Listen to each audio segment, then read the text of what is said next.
കഥാസരിത് സാഗരം എന്ന ഈ യൂട്യൂബ് ചാനലിലേക്ക് ഏവർക്കും ഹൃദ്യമായ സ്വാഗതം. ഇന്ന് പറയുന്നത് പാതാളരാവണന്റെ കഥയാണ്. നമുക്ക് കഥയിലേക്ക് കടക്കാം. പാതാളരാവണൻ. ലങ്കാധിപനായ രാവണനെ കൂടാതെ ഒരു രാവണൻ കൂടി ഉണ്ടായിരുന്നു. അതാണ് പാതാളരാവണൻ. കമ്പരാമായണത്തിലാണ് ഇദ്ദേഹത്തെക്കുറിച്ച് വിശദീകരിക്കുന്നത്. ആ കഥ ഇങ്ങനെ. ശ്രീ വിഷ്ണു ഭഗവാനെ ഭയന്ന് പാതാളത്തിൽ ഒളിച്ചു കഴിഞ്ഞ രാക്ഷസന്മാരുടെ നേതാവായിരുന്നു പാതാളരാവണൻ. ബ്രഹ്മാവിൽ നിന്ന് വരം നേടിയ ഇദ്ദേഹം അഹങ്കാരിയായി മാറുകയും രാക്ഷസരൊഴികെയുള്ള ജാതികളെ ഉപദ്രവിക്കുകയും ചെയ്തു പോലും. വരമണി എന്ന ഇന്ദ്രനീലരത്നം ഇദ്ദേഹത്തിന്റെ കൈവശമുണ്ടായിരുന്നു. അത് പിളർന്നാൽ മാത്രമേ ഈ ദുഷ്ടനെ കൊല്ലുവാൻ സാധിക്കുകയുമുള്ളൂ. രാക്ഷസന് അഹങ്കാരി ആയതിൽ ഒട്ടും അത്ഭുതപ്പെടാനില്ല. വർഷങ്ങൾ കഴിഞ്ഞു. രാമരാവണയുദ്ധ സമയമായി. ലങ്കാധിപനായ ദശമുഖരാവണൻ ശ്രീരാമദേവനു മുമ്പിൽ പരാജയപ്പെട്ടു തുടങ്ങി. അങ്ങനെയാണ് രാവണൻ ദൂതനെ അയച്ച് പാതാള രാവണനെ ലങ്കയിൽ വരുത്തിയത്. രാവണനും ഒന്നു ചേർന്നു. ശ്രീരാമലക്ഷ്മണന്മാരെ നിഗ്രഹിക്കണം. അതാണ് അവരുടെ ലക്ഷ്യം. സമയം രാത്രിയായി. സുഗ്രീവനും വിഭീഷണനും യുദ്ധമുഖത്തിരുന്ന് എന്തെല്ലാമോ ചർച്ച ചെയ്യുന്നു.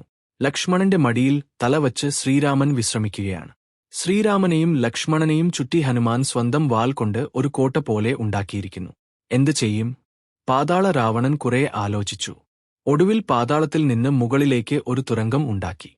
അത് വഴി ഹനുമാൻ ഉണ്ടാക്കിയ വാൽ കോട്ടയ്ക്ക് അകത്ത് പ്രവേശിക്കുകയും അദൃശ്യനായി നിന്ന് ദിവ്യൌഷധം മണപ്പിച്ച് ശ്രീരാമലക്ഷ്മണന്മാരെ മേയ്ക്കുകയും ചെയ്തു. തുടർന്ന് തുരങ്കത്തിലൂടെ അവരെയും എടുത്ത് പാതാളത്തിലേക്ക് യാത്രയായി. പാതാളത്തിൽ ഒരു മഹാകാളി ക്ഷേത്രമുണ്ട്. അവിടെയെത്തിയ പാതാള രാവണൻ നരബലിക്കുള്ള ഒരുക്കങ്ങൾ തുടങ്ങി. പ്രഭാതത്തിനു മുന്നേ ശ്രീരാമലക്ഷ്മണന്മാരെ ബലി കൊടുക്കുക എന്നതായിരുന്നു അയാളുടെ ലക്ഷ്യം. സമയം അർദ്ധരാത്രി കഴിഞ്ഞു. വെറുതെ തന്റെ വാൽക്കോട്ട പരിശോധിച്ച ഹനുമാൻ ഞെട്ടിപ്പോയി. ശ്രീരാമലക്ഷ്മണന്മാരെ കാണാനില്ല. വിവരമറിഞ്ഞ് ഓടിയെത്തിയ വിഭീഷണൻ സംഭവം മനസ്സിലായി. അങ്ങനെ അവർ സൈന്യസമേതരായി പാതാളത്തിലെത്തി. അവിടെ വച്ച് വിഭീഷണൻ പറഞ്ഞത് അനുസരിച്ച് അന്തപുരത്തിൽ സൂക്ഷിച്ചിരുന്ന വരമണി എടുക്കുകയും അത് വായിൽ ഇടുകയും ചെയ്തു. തുടർന്ന് ക്ഷേത്രത്തിൽ എത്തി പാതാള രാവണനുമായി ഏറ്റുമുട്ടി. അതിഭയങ്കര യുദ്ധം. ഹനുമാനെ ചാടി ആക്രമിച്ചുകൊണ്ട് പാതാള രാവണൻ. ഓരോ അടിയും ഒഴിഞ്ഞു മാറിയ ഹനുമാന് അവസാനം തന്റെ വാ തുറന്നു കാണിച്ചു. എന്താത്? വരമണിയോ? ഇത് എങ്ങനെ കൈയിലെത്തി എന്ന് ചോദിക്കാനുള്ള സമയം രാവണനു ലഭിച്ചില്ല. അതിനു മുന്നേ ഹനുമാന് അത് കടിച്ചു പൊട്ടിച്ചു. അങ്ങനെ പാതാള രാവണന്റെ ലീലകൾക്ക് അന്ത്യമായി. ബ്രഹ്മാവിന്റെ പൗത്രനായ സുകേശന്റെ പുത്രനും ലോകപ്രസിദ്ധനുമായ മാല്യവാന്റെ സഹോദരി പുത്രനാണ് ഈ പാതാള രാവണൻ. വീഡിയോ ഇഷ്ടപ്പെട്ടുവെങ്കിൽ ഒന്ന് ലൈക്ക് ചെയ്യുക. ചാനൽ ഒന്ന് സബ്സ്ക്രൈബ് ചെയ്യുക. നോട്ടിഫിക്കേഷൻ ബെൽ ബട്ടൺ ഓൾ എന്ന് ഓൺ ചെയ്തു വെക്കുക. നിങ്ങളുടെ അഭിപ്രായങ്ങൾ കമന്റ് ആയിട്ട് അറിയിക്കുക.